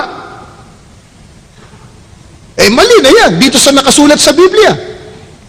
Alin ang tama? Yung nasa Biblia. Noon, ang Israel po, pinili ng Diyos, hindi dahil silang marami. Sila nga ang pinakamaliit noon. At ang totoo, nang silang piliin ng Diyos, ano ang naging katangian nila? Babasahin ko po sa 2 Hari, 5 ang talata po ay 15. At siya'y bumalik sa lalaki ng Diyos, siya at ang buong pulutong niya, na Paraon at tumayo sa harap niya At siya nagsabi, narito ngayon aking talastas na walang Diyos sa buong lupa kundi sa Israel. Noon po, dahil sa sila ang pinili ng Diyos, wala nang ibang bayan pa na may tunay na Diyos, ang sabi ng Biblia, kundi ang Israel. Kaya kapatid na Arnel, hindi po ang pagbabatayan yung dami sa bilang, kundi kung sila ay pinili ng ating Panginoong Diyos, bagamat silang kaunti sa bilang, sila po ang may karapatan na maglingkod sa tunay na Diyos. At kapatid na Arnel, meron ba tayong mababasa sa Biblia na ang Israel sila po ang may karapatang maglingkod, sumamba sa tunay na Diyos? Noon, nung sila po ang pinili ng Diyos, bagamat kakaunti sila, batay nga sa Biblia. Ito po, Roma 9:4. Sila ang bayang hinirang ng Diyos. Ginawa niya silang kanyang mga anak. Sa kanila niya ibinigay ang karangalan, ang kanyang mga tipan, ang kautusan, ang tunay na pagsamba, at ang kanyang mga pangako. Ito po katangian ng Israel noon, nang sila ang piliin ng Diyos. Sila ang may karapatan sa tunay na pagsamba. Hanapin mo ang kautusan ng Diyos, nasa kanila. Bakit? Sila pinili. Dahil ba marami? Ba hindi? Kaya pa sila totoo? Marami sa bilang? Ba hindi? Kaya mali pong paniniwala, batay sa Biblia, na pagka mas nakararami, yun na po ang tama. Yun na po ang tunay. At hindi lang yan. Noon po, bago pa Israel, sa matandang sanglibutan, pakinggan po niyo itong babasahin ko. Dito po sa Ebreo, ang talata po ay 7. Dahil sa pananalig ng Diyos, pinakinggan ni Noe ang babala ng Diyos tungkol sa mga bagay na mangyayari na hindi pa niya nakikita. Gumawa siya ng isang daong upang siya at ang kanyang sambahayan ay maligtas. Sa pamamagitan nito'y hinatulan niya ang sanglibutan. Ito po yung sa panahon ni Noe. Alam po namin, alam din ninyo kasaysayan nito, dahil sa kasamaan ng sanlibutan, nagpasya ang Diyos. Gunawin ang mundo, lipulin ang tao, sa pamamagitan po ng bahang gunaw. Universal deluge. Baha. Dito po, binabanggit po ng talata ng Biblia, hinatulan o pinarusahan ang buong sanlibutan, ang naligtas lang po ang sambahayan ni Noe. O isipin ninyo yun? Isang sanlibutan na rin ang tao noon. Pero hinatulan ng Diyos ang isang sanlibutang tao, isang mundong tao, ang naligtas lang, isang sambahayan. Ilan po sa bilang ang naligtas po, kapatid na Arnel? Ilan ba yun? Basahin natin sa Biblia, kapatid na Joel. Sa unang Pedro 3:20 po, na mga masuwayi noong panahon ni Noe, samantalang matyagang naghihintay ang Diyos habang ginagawa ang daong. Kakaunti lamang, hindi sinabing marami, kakaunti lamang, 8 katao ang nakaligtas noon sa tubig. Kung ang pagbabatayan po, yung paniniwala na mas marami, yun ang tama, dapat hindi ginunaw ang isang mundong tao noon. Mas marami sila. Dito po, nakasulat po sa Biblia, isang mundong tao ang pinarusahan. Ang naligtas lang po, yung sumunod sa Diyos. Si Noe, 8 katao. Si Noe, asawa ni Noe, 3 anak niya, at kani-kanyang asawa ng kanyang mga anak. Kaya, pagka binasa po natin ang Mateo 7:13 hanggang 14, sabagay, makikita po niyo sa ating screen, kahit ang ating Panginoong Kristo po sinabi niya na ang maliligtas, yung pumasok at dumaan sa makipot na pintuan. Kokonti lang ang dumaraan doon. Yung maluwang at malapad na daan, maluwang na pintuan, marami ang dumadaan doon. Pero ang sabi ni Kristo, papunta yun sa impyerno, papunta sa kapahamakan. At kung ang ating pag-uusapan po, itatanong nyo sa Biblia, pagdating ng paghukom, gaano karami ang mapapahamak? Apokalipsis po, 20, talatang 8 hanggang 10. Ganito po ang ating matutunghayan. At lalabas upang dumaya sa mga bansa na nasa 4 na sulok ng lupa, sa Gog at sa Magog, upang tipunin sila sa pagbabaka na ang bilang nila ay gaya ng buhangin sa dagat. Pag itinuloy ko pa po pagbasa, yan po yung mga parurusahan pagdating ng araw ng paghuhukom. Gaano po karami mapapahamak? Kasi dami ng buhangin sa dagat. Dumakot ka lang ng isang dakot, di mo na mabilang eh. Kaya hindi po ibig sabihin, yung preponderance in number o superiority in number, yun ang katunayan ng pagiging totoo. Hindi po. Para maligtas ang tao, dapat sundin ang utos ni Kristo. Binasa na po kanina, pumasok tayo sa kanyang kawan, ang kawan niya, yung iglesia ni Kristo na tinubos niya ng kanyang mahalagang dugo. Siguro, patid na Joel, pumalaot na tayo doon sa magtatanong sa main name, at masyado tayong gagabihin. Meron po tayong isang pagbibigyang magtatanong na personal. Sige po, sino po yun? Sige po. Magandang gabi po. Magandang gabi po. Ako po si Roger Bangawang, isang Katoliko. Ang katanungan po ay ganito. Bakit ang kapatiran sa loob ng iglesia hindi nagsasign of cross? Salamat po. Salamat po. Salamat po sa inyong katanungan, Ginoong Roger. Bakit daw po ang mga kaanib sa Iglesia ni Cristo ay hindi nagsasign of the cross? Kaya po nang naipagpauna namin sa inyo, ang batayan po o saligan ng Iglesia ni Cristo sa paglilingkod sa Diyos kung ano nakasulat sa Biblia. Wala pong utos ang Diyos na gawin yun. Bagkus, dahil ang nagsasign of the cross ay ang kinagisnang relihiyon. Tanungin natin sila, ano ba yon? Bakit nila ginagawa yon?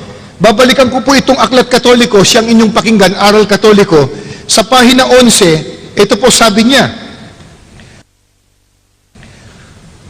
ang tanda ng Santa Cruz ay siyang tanda ng taong Katoliko. Ang paraang ginagawa sa paggamit ng Santa Cruz ay dalawa, mag-antanda at ang mag-krus. Ang pag-aantanda ay ang paggawa ng 3 krus ng hinlalaki ng kanang kamay ang unay sa noo. Sabi po nila, yung sign of the cross o pagkukrus, talagang tanda daw yan ng taong Katoliko. Totoo naman po yan. Pagka nakita nyo, pagtapat ng simbahan, alam mo na, anong relihiyon nun. Kaya wala pa akong nakitang Katoliko, nag-krus kaliwa. O kaya ang unay batok. Wala akong ganun. Talagang ang unay, no. Sila may sabi, sa pamamagitan ng kanang kamay, ang unay sa noo. Ayan. Wala pong mababasang sa Biblia na utos yan ng Diyos, ni Kristo, o ng mga apostol. Bagkus kung meron po tayong mababasa, may tanda sa noo, at saka sa kanang kamay, ano yun? Biblia po. Apokalipsis po, 13. Ang talata po ay 14 at 16. At nadadaya niya ang mga nananahan sa lupa, at ang lahat, maliliit at malalaki, at mayayaman at mga dukha, at ang mga laya at ang mga alipin, pinabigyan ng isang tanda sa kanilang kanang kamay o sa noo. Sa Biblia may mababasa po, tanda sa kanang kamay at saka sa noo. Pero yun po pala, tanda ng nadaya. Nadaya ng bulaang propeta o bulaang tagapangaral. Sa Biblia po yun. Ngayon, balikan po natin, ba't ba gumagawa ng ganun ng pagkukusang Iglesia Katolika Romana? Totoo ba yung sinasabi nila na pag ginawa mo daw yun, malalayo ka sa maligno, sa multo, sa masama? Nakapagtataka nga lang, pagtapat ng simbahan at saka sila, nandun ba maligno? Hindi, nagtatanong lang naman ako ka Joel. Ang sama na ng tingin ni ka Joel sa akin. Hindi po. Kasi sabi nila, para malayo sa maligno, sa multo, sa masama. Bakit pagtapat nga ng simbahan, saka nagkukrus? Pero eto ho, ang babasahin ko pong aklat, kilalang kilala ninyo. Ito po yung pagbinasa ng kinagis ng relihiyon. Pag tinatawag nilang mahal na araw, kinakanta. Ano po? Pasyon. Pasyon. Oh. Ipakakanta po natin kay kapatid na Joel. Ngusay kumanta si ka Joel. Kaya lang, wag na po. Baka mag-uwian kayo kaagad. Babasahin ko po sa pahina 207 itong pasyon na ang may akda po nito ay ang paring si Aniceto de la Merced, El Libro de la Vida Historia Sagrada con Santas Reflexiones, Doctrinas Morales para la Vida Cristiana. Ang sarap pakinggan, ano? Ano ibig sabihin kaya nun? Babasahin ko na po. Ipag-uutos magkintal, magantanda, sa noo o kanang kamay, sukat pagkakilalanan na sila nga kampong tunay nitong Antikristong hunghang. Hindi po kami may sabi. Basahin po niyo yung pasyon ninyo sa bahay. Pahina 207 po. Yung may tanda daw o nagkikintal sa noo at kanang kamay, sukat pagkakilalanan, sila anya'y kampong tunay nitong Antikristong hunghang. Pagka-Antikristo, kalaban ng ating Panginoon Jesucristo. Walang sino man sa atin dito na maging kalaban ng ating Panginoon Jesucristo, kapatid namin. Totoo yun. At pagkakalaban, ano gagawin? Parurusahan. Ito yan, kapatid na Joel 14, 9 hanggang 11. At ang ibang anghel, ang pangatlo'y sumunod sa kanila, nagsasabi ng malakas na tinig, kung ang sino man ay sumasamba sa hayop at sa kanyang larawan at tumatanggap ng tanda sa kanyang noo o sa kanyang kamay, iinom din naman siya ng alak ng kagalitan ng Diyos na nahahandang walang halo sa inuman ng kanyang kagalitan, at siya'y pahihirapan ng apoy at asupre sa harapan ng mga banal na anghel at sa harapan ng kordero, at ang usok ng hirap nila ay napaiilang lang magpakailan-kailanman, at sila'y walang kapahingahan araw at gabi. Hindi po maliligtas ayon sa Biblia yung may tanda sa noo at kanang kamay. May nagsasabi din na may magtatanong daw sa main balcony. Magandang gabi po. Magandang Ako po gabi po. Alfred Montaliana, isa pong guro at kasalukuyang Katoliko po. Dalawa po ang aking katanungan. Una pong tanong bakit po sa iglesia ang ipinangangaral ay palipat-lipat po ang pagbabasa po ng berso sa Biblia? At pangalawa po ay bakit po hindi po tuloy-tuloy ang pagbabasa tulad po ng ipinangangaral po ng iba pong mga mangangaral? Salamat po. Salamat po sa inyo, Ginoong Alfred. Napakaganda ng tanong. Ano ho? Dapat maganda rin ang sagot. Wala nang gaganda pa sa sagot ng Biblia. Ang tanong niya, dalawa po. Bakit daw po sa pagbasa naming mga ministro ng Biblia, palipat-lipat daw ng verses, ng verso, talata, kalawa, ba't hindi daw po tuloy-tuloy? Ngayon, unahin po muna natin yung pagtuturo o pag-angaral ng salita ng Diyos. Kasi po, inaakala ng iba, ang Biblia, banal na kasulatan, parang karaniwang aklat lang na nabibili kung saan, pagkatapos po pwede mong basahin, dire-diretso sa sarili mo, maunawaan mo. Ano po ba ang katangian at kaibahan ng Biblia, mga salita ng Diyos na nakasulat sa Biblia? Mabuti liwanagin po muna natin yan. Sa Roma 16:25 po, ito po ang turo ng mga apostol. Pakinggan po ninyo, babasahin ko po. Ito po. At ngayon sa Kanya, na makapangyarihan, na sa inyo'y makapagpapatibay ayon sa aking ibanghelyo at sa pangangaral ni Hesukristo ayon sa pahayag ng hiwaga na natago sa katahimikan ng panahong walang hanggan. Ang salita ng Diyos, yun din po ang ibanghelyo ng ating Panginoong Jesucristo. Ang sabi po, nakatago, itinago na sa hiwaga pa. Kaya hindi po ito pangkaraniwang aklat na basahin mo lang sa sarili mo, maiintindihan mo na. Ano po sabi ng Biblia? Sabi ng mga apostol, ang salita ng Diyos o ebanghelyo nakatago sa hiwaga, inilihim sa hiwaga. Paano mo maiintindihan? Paano mo mauunawa? Nakalihim pala sa hiwaga. Biblia rin po sasagot. Marcos 4:11. Tuloy po natin sa talatang 12. Ganito po ang turo ng ating Panginoong Jesucristo. At sinabi niya sa kanila, sa inyo ay ipinagkaloob ang makaalam ng hiwaga ng kaharian ng Diyos. Datapot sa kanilang mga nanga sa labas, ang lahat ng mga bagay ay ginagawa sa pamamagitan ng mga talinghaga, upang kung magsitingin sila'y mga kakita at huwag mamalas, at kung mga kinig sila'y mga karinig at huwag mga kaunawa, baka sakaling sila'y managbalik loob at patawarin sila. Nakalihim pala sa hiwaga ang salita ng Diyos na nakasulat sa Biblia. Paano po ito mauunawa ng tao? Ang sabi po, ipinagkaloob sa kanila ang makaalam ng hiwaga. Ipinagkakaloob po. Pero kanino po ipinagkakaloob? Kanino po ipinagkakatiwala yung pagkaalam ng salita ng Diyos na nakalihim sa hiwaga? Ikalawang Korinto po, 5:18. Ituloy po natin sa talatang 20. Ganito po ang pahayag ng mga apostol. Pakinggan ninyo.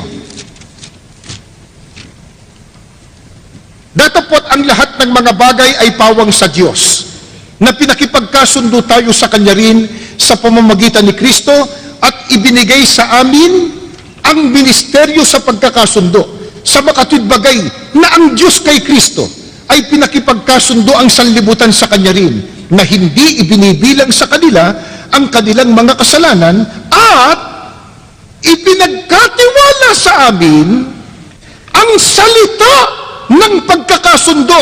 Kami nga'y mga sugo sa pangalan ni Kristo, na waring namamanhikan Diyos sa pamamagitan namin. Kayo'y pinamamanhikan namin sa pangalan ni Kristo, na kayo'y makipagkasundo sa Diyos. Kanino po ipinagkaloob o ipinagkatiwala ang makaalam ng salita ng Diyos na nakalihim sa hiwaga? Sa mga tunay na sugo ng Diyos. Ang nagsasalita dito si Apostol Pablo.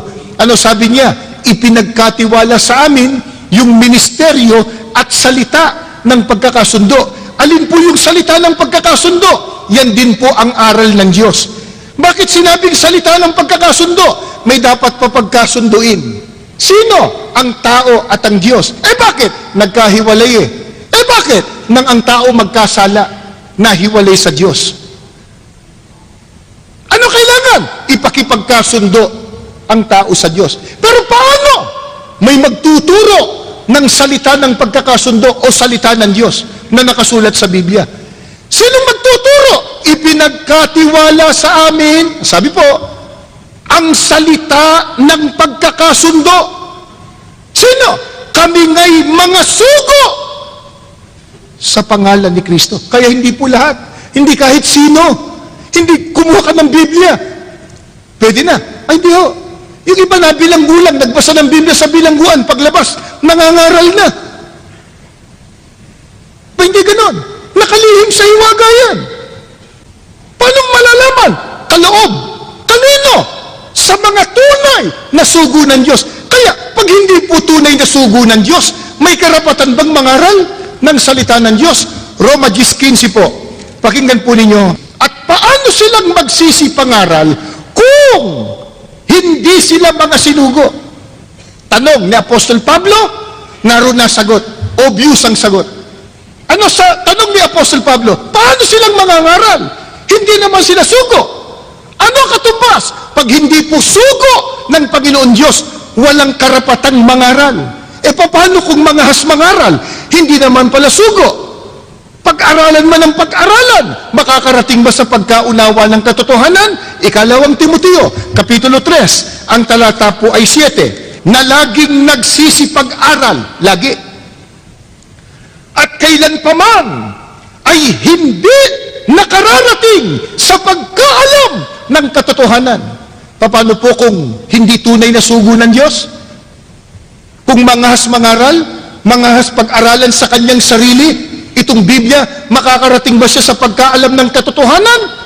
Ang sabi ni Apostol Pablo, laging nag-aaral, ngunit kailan pa man, hindi nakarating sa pagkaalam ng katotohanan. Ano po katunayan? Mga kaibigan, mga kababayan at mga panauhin. Sa Biblia po, ang pangalan ng tunay na iglesia nakasulat po sa Biblia. Ano po? Binasa kanina, Roma 16:16, Gawa 20:28, Iglesia ni Cristo. Pero bakit nung mangaral, Iglesia Katolika? Saan mo mababasa yun? Anong kapitulo? Anong bersikulo? Ang pangalan ng tunay na iglesia, Iglesia ni Cristo, nasa Biblia. Ba't nung mangaral, Protestante? Saan mo mababasa sa Biblia yung Protestante? Ba't nung mangaral, Baptista, Metodista, Episkopal, at kung ano-ano pa, wala naman sa Biblia. Pero Biblia hawak, Biblia binasa, nagsunog ng kilay, baka hindi lang pati kilay ang nasunog, pati bumbunan nasunog sa pag-aaral. Pero ba't nung magturo, iba? Sabi ni Kristo, kaloob ang makaalam niyan. Kanino? Sa mga sugo. Ano sabi ni Apostol Pablo na isa sa mga sugo ng Diyos? Paano ka mangangaral kung hindi ka sugo? Kung mangahas, mag-aral man ng mag-aral, hindi makararating sa pagkaalam ng katotohanan. Ngayon, puntahan po natin, paano po kung magturo ang mga tunay na sugo ng Diyos? Ito po, sa unang Korinto, sa kapitulo 2, ang talata po ay 13. Pakinggan po ninyo itong babasahin ko. Na ang mga bagay na ito ay atin namang sinasalita. Hindi sa mga salitang itinuturo ng karunungan ng tao. Hindi dito pinag-uusapan yung dunong mo pang sarili. Kung ano na pag-aralan mo, may doctoral degree ka ba? Masteral degree? Saan ka nagtapos? Hindi yun. Ano sabi? Uulitin ko po. Ng mga bagay na ito ay atin namang sinasalita, hindi sa mga salitang itinuturo ng karunungan ng tao, kundi sa itinuturo ng Espiritu na iniwawangis natin ang mga bagay na ayon sa Espiritu sa mga pananalitang ayon sa Espiritu. Paano po kung magturo at mangaral ng salita ng Diyos? Ang mga tunay na sugo ng Diyos, hindi anya sa karunungan ng tao, kundi sa pamamagitan ng turo ng Espiritu Santo. Paano yun? Iniwawangis ang mga bagay na ayon sa Espiritu sa pananalitang ayon sa Espiritu. Iwinawangis. Sapagkat ang salita po ng Diyos na nakasulat sa Biblia, wala pong kontradiksyon. Walang salungatan. Kumuha po tayo ng halimbawa. Dito po sa Genesis, yung Genesis po ay unang aklat ng Biblia. Babasahin ko po sa Genesis yung 3:1. Ito po. Ang ahas nga ay lalong tuso kaysa alinman sa mga hayop sa parang na nilikha ng Panginoong Diyos. At sinabi niya sa babae, tunay bang sinabi ng Diyos, huwag kayong kakain sa alinmang punong kahoy sa halamanan? May binabanggit po ditong ahas. Ito po yung ang dyablo na saan yung ahas? Tinukso yung mag-asawa, si Adan at si Eva. Ang banggit po, ahas. Gusto mong malaman, sino yung ahas? Pagka sinunod natin po, Ginoong Alfred, nagtanong, yung tanong po niyo na dapat tulad ng ibang tagapagturo, dire-diretso basa, sunod-sunod, tuloy-tuloy. Bakit sa amin, palipat-lipat po ng talata? Kung susundin po natin dire-diretso, ang tanong po natin, sino yung ahas? Basahin natin sa 2. At sinabi ng babae sa ahas, wala po dun 3, datapot bunga na, wala po dun. Ahas, baka nasa 4, wala. 7, 6, wala. Buglatin natin na makapal, wala pa rin. 32, ahas. Nasaan yung ahas? Nandun pala sa huli. Pagkat sinunod po natin dire-diretso, 1 linggo na tayo dito, hindi pa tayo tapos. Ang tanong natin, sino yung ahas? Alam po niyo kung nasaan yung sagot? Yung huling aklat sa Apokalipsis po. Apokalipsis, pakinggan po ninyo, sa 12, ang talata ay 9. Sino ba tong ahas na to? Ito ho. At inihagis ang malaking dragon, ang matandang ahas, ang tinatawag na Diablo at Satanas, ang dumadaya sa buong sanglibutan. Nandun po sa huli. Bakit? Tandaan natin, iniwawangis ang mga pananalitang ayon sa Espiritu. Batay din sa mga salitang ayon sa Espiritu. Ang totoo po niyan, kung magbibigay pa po kami ng mabuting halimbawa, sa bagay, makikita nyo sa ating screen ang talata. Kung pag-uusapan po ang tunay na Diyos, pag binasa po ninyo sa Malakias 2:10, yan po ay sa lumang tipan. Ano ho? Malakias 2:10. Ang Diyos po, iisa. Sino? Ang Ama. Pagka pumunta po tayo sa panahon ni Kristo, panahon Kristiyano, Juan 17:1 at 3, magkawangis.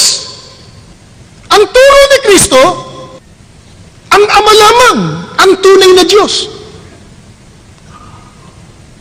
Pagdating ng panahon ng mga apostol, unang Korinto 8:6, pag binuklat mo, ibang talata din, ibang panahon din, sabi ni Apostol Pablo, sa ganang atin, may isang Diyos lamang, ang Ama. Isipin po ninyo, magkakaiba ng panahon, magkakaiba ng dako, pero iisa po ang turo. Isa lang ang Diyos, ang Ama. Eh bakit? Magkakawangis. Walang kontradiksyon. At yung turo na yon, ang siyang itinataguyod at ibinabandila ng Iglesia ni Cristo.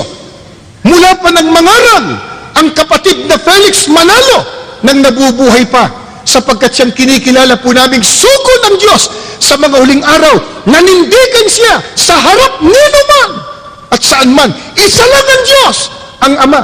Hindi ba magkakawangis? Ang sabi ng propetang si Malakias, isa lang ang Diyos. Ang sabi ni Kristong pinakadakilang sugo, isa lang ang Diyos, ang Ama. Ang sabi ng mga apostol, sa ganang atin, isa lang ang Diyos, ang Ama. Ang turo ng kapatid na Felix Manalo at ng Iglesia ni Cristo sa kasalukuyan, isa lang ang Diyos, ang Ama. Magkakawangis. Kaya nasasagot po, Ginoong Alfred, ang inyong katanungan kung bakit gayon ang paraan ng pagtuturo, ang salita ng Diyos na kasulat sa Biblia, magkakawangis po. At kung ano yung tanong, yun po natin babasahin sa tamang sagot. Halimbawa, nagtanong ukol sa mathematics. Eh natural, hindi mo babasahin sa science o hindi mo babasahin sa sociology. Diba? Basahin mo sa tamang sagot. Ayun ho. At ang may karapatan sa pangangaral, sa mga salita ng Diyos, tandaan natin, yung sugo ng Diyos. Sapagkat sa kanila ipinagkaloob ang makaalam ng hiwaga.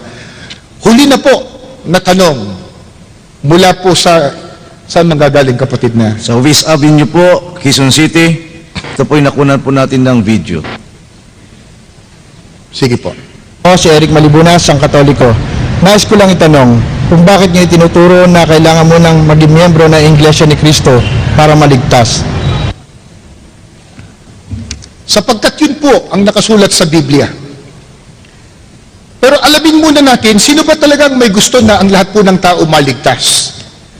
Ito pong unang Timoteo, 2:3 hanggang 4, ganito po ang turo ng mga apostol. Babasahin ko po sa inyo. Ito po. Ito'y mabutit na kalulugod sa paningin ng Diyos na ating tagapagligtas, na siyang may ibig, na ang lahat ng mga tao ay mga ligtas at mga kaalam ng katotohanan. Dito po, itinuturo na ang Diyos mismo ang may gusto. Lahat po ng tao, kung maaari, maligtas. Pero paano maliligtas? Malaman mo katotohanan. Alin po ang katotohanan? Juan 17:17, mababasa po nyo sa Biblia at dyan sa screen, ang salita ng Diyos, ang katotohanan. Saan po masusumpungan yung salita ng Diyos na katotohanan?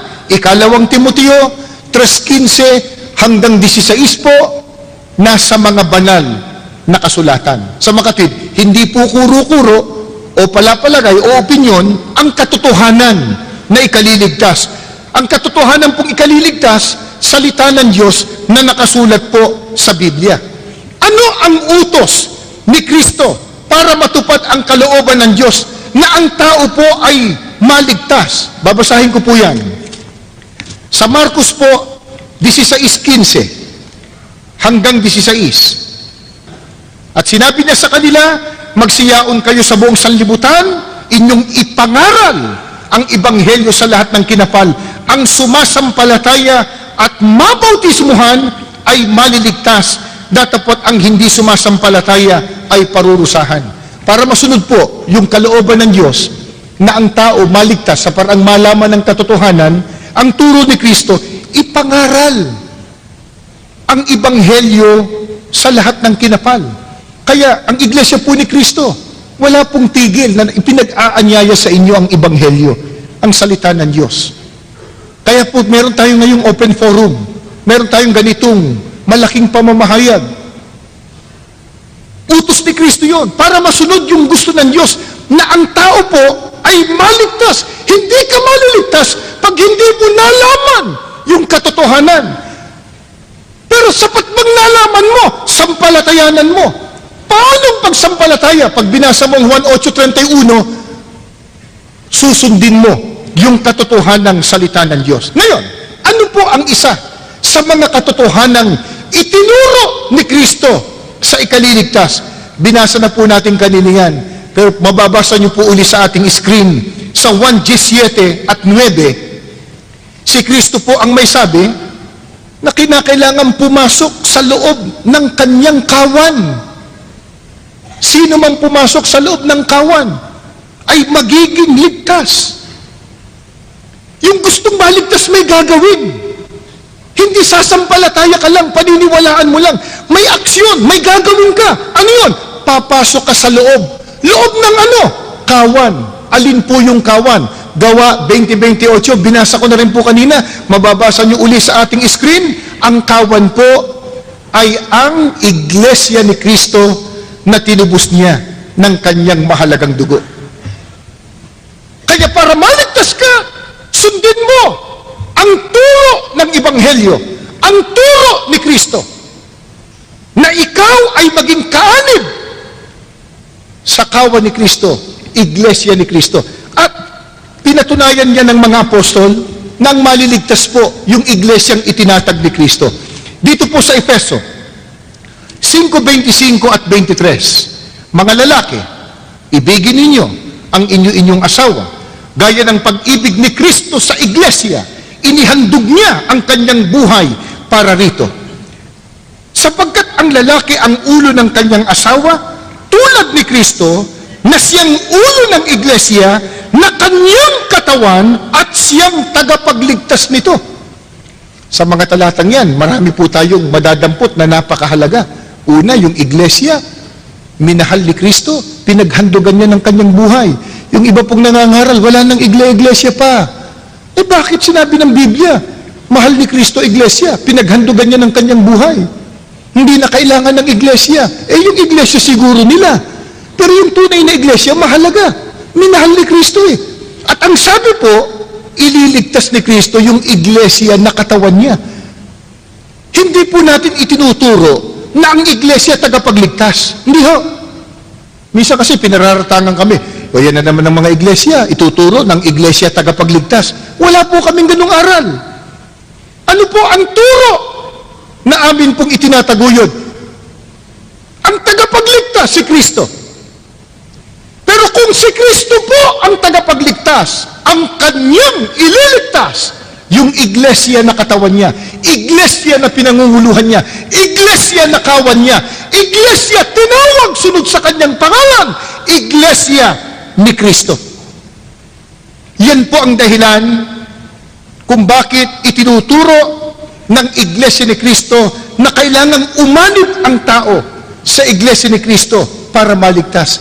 Yan din po ang dahilan kung bakit ang mga kapatid, kahit mamuhunan ng pagod, ng hirap, ng panahon, ng salapi, para lang maipalaganap ang salita ng Diyos, mai-share po sa inyo, maibahagi po sa inyo. Bakit? Utos din po ng Diyos. Huling talata po na amin pong babasahin para sa inyo. Sa aklat ng mga awit, 40, ang talata po ay 9 hanggang 10. Ganito po ang itinuturo ng banal na aklat. Ang pagliligtas mo ay aking inihayag. Saan man magtipon ang iyong mga anak, di ako titigil ng pagpapahayag. Ang pagliligtas mo'y ipinagsasabi di ko inilihim sa aking sarili.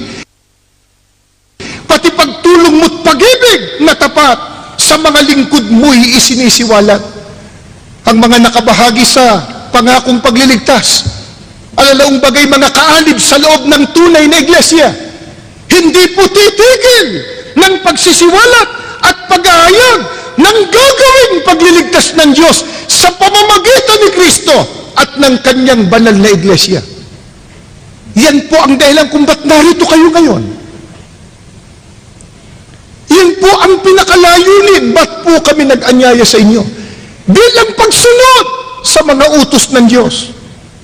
Sa panahong ito, mga kababayan at mga kaibigan at mga mahal po naming mga panauhin, sa panahong ito ng matinding krisis at kahirapan, laganap na panganib, kaguluhan, pag-aawayan ng mga tao, pagkakaroon ng salot, kalamidad, totoong kailangan matuto tayo umibig sa ating kapwa, tumulong sa ating kapwa, kumalinga sa kanila, sa ating mga kababayan. At marahil yan po ang pinagpupunyagian ng ibang mga samahan, baka may ahensya pa ng gobyerno at mga pribadong institusyon, ginagawa ang pagtulong sa kapwa. Yan din po ang ginagawa ng Iglesia ni Cristo. Meron po kaming mga lingap sa mamamayan. Kamakailan lang po nung isang araw, nagkaroon ng lingap na ang Iglesia ni Cristo sa mga kababayan nating Muslim diyan sa kapitbahay natin. Pero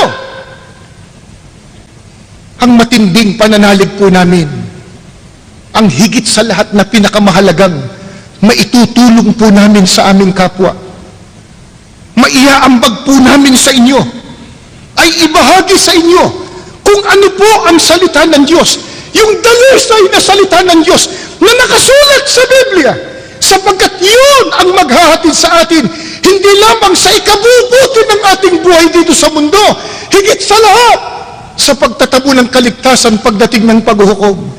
Yang damit, pagka ibinigay sa iyo, masisira, malulurayan, maluluma, madudumahan. Yang pagkain, pag kinain mo, gutom ka uli. Pag di mo kinain, masisira, mapapanis. Yang salapi, pag nagasta mo, wala na. Pag hindi mo ginasta, walang kabuluhan. At baka mas mayaman pa po kayo kaysa sa ibang mga kapatid. Pero may bahagi po namin sa inyo ang dalisay na mga salita ng Diyos na nakasulat sa Biblia at inyong sinampalatayanan at sinunod at naging kaalib kayo sa Iglesia ni Cristo. Hindi lamang kayo nalapit sa Diyos. Hindi lamang magiging dapat ang inyong paglilingkod sa Diyos. Higit sa lahat, magkikita-kita tayo sa kaharian ng Diyos, sa piling ng Panginoong Kristo, sa bayang banal at sa buhay na walang hanggan. Sa panig ninyo na mga kapatid, nakaanib na sa Iglesia ni Cristo, sa pangunguna ng mga may tungkulin, huwag po kayong magsasawa sa patuloy niyong pagpapalaganap ng salita ng Diyos katulad ng ginawa ninyo ngayon. Nag-anyaya kayo, gumugol kayo ng panahon ng salapi. Ang ginawa ninyo bilang pagsunod sa utos ng Diyos, ang ginawa ninyo, karagdagang kabanalan ng inyong kaluluwa. Ang patuloy niyong pakikiisa sa pagpapalaganap ng mga aral ng Diyos, ng Ebanghelyo ni Kristo, ang lalong ikalalapit niyo sa Diyos at lalong ikatitibay ng pag-asa ninyo sa pagmamana ng pangakong kaligtasan. Sa mga susunod po naming telecast ay mapapanood din po ninyo mga kaibigan at mga magulang ang isinagawa pa po naming pamamahayag sa iba't ibang dako na ito po ay sa pamamagitan din ng pagtugon sa mga kababayan natin sa mga aral po ng Biblia na amin pong sinasampalatayanan. Maraming salamat po sa inyong buong tiyagang pagsubaybay sa palatuntunang ito ng Iglesia ni Cristo, ang tamang daan.